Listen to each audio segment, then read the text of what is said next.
A je I kapur? Po prap kjo hin atë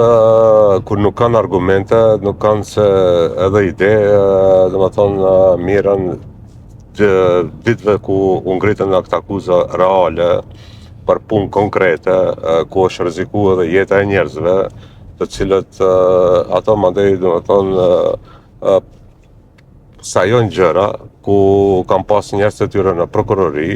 edhe derisa kanë qenë në qeveri, në bashkëpunim edhe me kryetarën e qytetit të Shkupit, pra harun edhe qytetin e Shkupit edhe gjithçka tjetër, duke u marrë me Çairin për ta nxit Çairin dhe për të kriju alibi, domethënë për idenë që kishin që të revanshohen, të burgosin njerëz. Mirë po kjo këtë është ajo filmi që kanë bërë brenda tyre pa bazë, dhe prandaj edhe nuk ka lëvizje në këtë drejtim. Tendenca e tyne është për t'regu që nuk jemi vetëm ne të korruptuar ose të kapur të Gruevski, po edhe këto tjerët janë ngjashëm për ta relativizu situatën apo gjendjen politike.